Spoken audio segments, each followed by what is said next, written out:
ভরা পৌষে বর্ষার আমেজ। গতকাল রাত থেকেই শুরু হয়েছে বৃষ্টি। আজ কলকাতা, হাওড়া, হুগলি সহ দক্ষিণবঙ্গের ৮ জেলায় দিনভর হালকা থেকে মাঝারি বৃষ্টির সম্ভাবনা। কথা বলবো হিন্দোল দিয়ে, আমাদের প্রতিনিধি রয়েছেন আমাদের সঙ্গে। হিন্দোল, আলিপুর আবহাওয়া দপ্তর কি বলছে, কতদিন চলবে এই বৃষ্টি?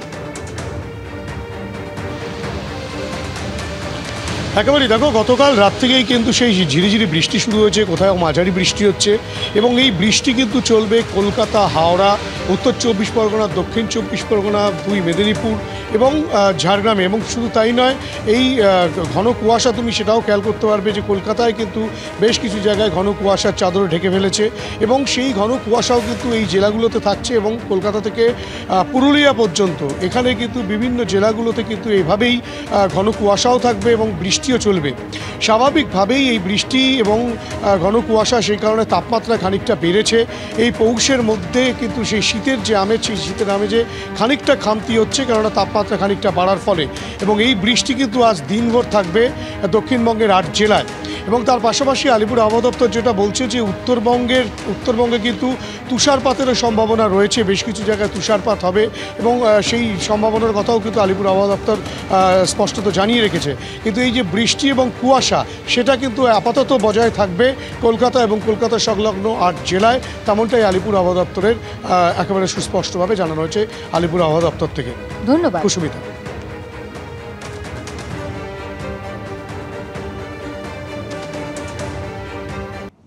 ২৬শে ডিসেম্বর পর্যন্ত জয়েন্ট প্ল্যাটফর্ম অব ডক্টরস ও অভয়া মঞ্চের অবস্থানে অনুমতি দিলেন বিচারপতি তীর্থঙ্কর ঘোষ।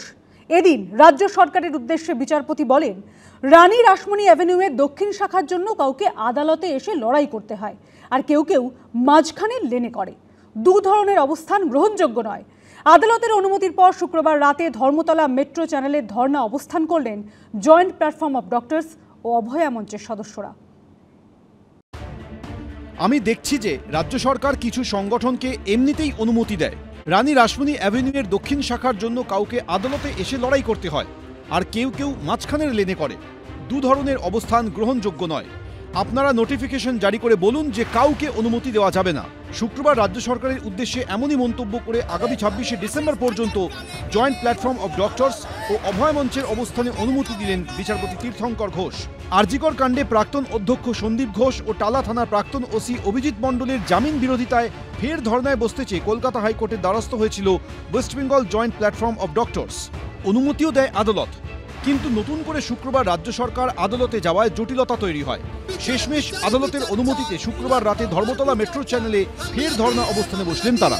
এখন যেখানে রয়েছি আমরা, সেইখানে দেখতে পাচ্ছ ঠিক আমার পেছন দিকে যে ধর্ণা মঞ্চ, সেই ধর্ণা মঞ্চের যে প্যান্ডেল সেটা তৈরি করা হচ্ছে, সেটা শেষ পর্যায়ে রয়েছে।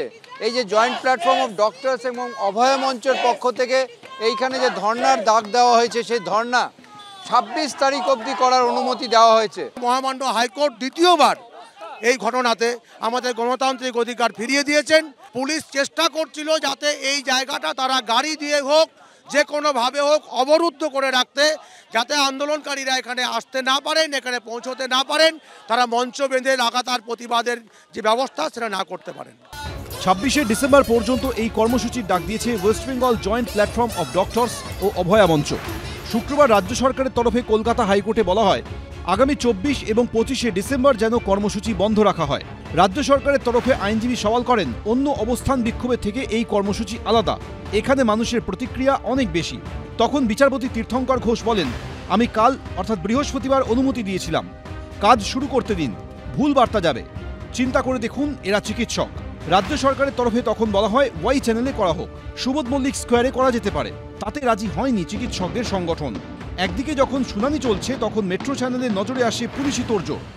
যে অবস্থান এই জায়গাটায় হবে সেইখানে রয়েছে আমরা, বাঁদিকে দেখতে পাচ্ছ পুলিশের যে বিভিন্ন মোবাইল টয়লেট সেইগুলো রয়েছে।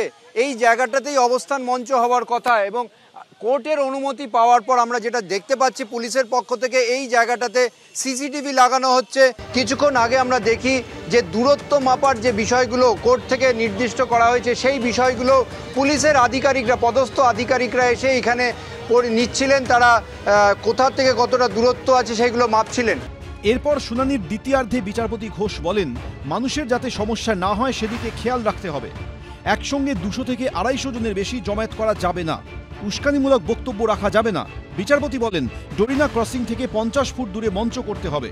মঞ্চের দৈর্ঘ্য 40 ফুটের বেশি হবে না। মঞ্চের শেষ থেকে সামনের দিকে 23 ফুট দূরত্বে ব্যারিকেড করতে হবে। এরপর রাজ্য সরকারের তরফে আইনজীবী বলেন, যেখানে চিকিৎসকরা বিক্ষোভ সমাবেশ করতে চাইছেন সেখানে তা করতে দিতে প্রস্তুত নয় পুলিশ। তখন বিচারপতি তীর্থঙ্কর ঘোষ বলেন, আপনারা নোটিফিকেশন জারি করে বলুন যে কাউকে অনুমতি দেওয়া যাবে না। এরপরই অবস্থানের অনুমতি দেয় কলকাতা হাইকোর্ট। খবর আসতেই মেট্রো চ্যানেলে মঞ্চ বাঁধার প্রস্তুতি শুরু হয়। জয়েন্ট প্ল্যাটফর্ম অফ ডক্টরসের যারা প্রতিনিধি এই মুহূর্তে তাদের মঞ্চে একাধিক ব্যক্তি তারা নেই, বৈঠক করছেন এবং সেইখানে দেখা যাচ্ছে যে মঞ্চ তৈরি হলে এই মঞ্চে তারা 26 তারিখ অবধি তারা অবস্থান চালিয়ে যাবেন। তবে মঞ্চ তৈরি যতক্ষণ চলছে ততক্ষণ তারা স্লোগানে মুখর করে রেখেছেন এই জায়গা। আজকে যখন আমরা এখানে আমাদের মঞ্চ বাঁধার কাজ শুরু করি, সরকারের তরফে কিছু বক্তব্য রাখা হয়েছিল যে আমরা এখানে ট্রাফিক আটকে দেবো, আমরা আইন শৃঙ্খলা ভাঙতে পারি। তাই আমরা আবার উচ্চ ন্যায়ালয় আমাদের প্রতিবাদের অধিকার রক্ষা করেছেন, বলেছেন যে আমরা প্রতিবাদ করতে পারি। নিশ্চিতভাবেই কিছু শর্ত আছে, আমরা আন্দোলনটা শর্ত মেনেই করছি। West Bengal joint platform of doctors ও অভয়া মঞ্চের দাবি, আরজিকর মেডিকেলের তরুণী চিকিৎসকের ধর্ষণ খুন মামলায় সিবিআইকে অবিলম্বে সাপ্লিমেন্টারি চার্জশিট দিতে হবে।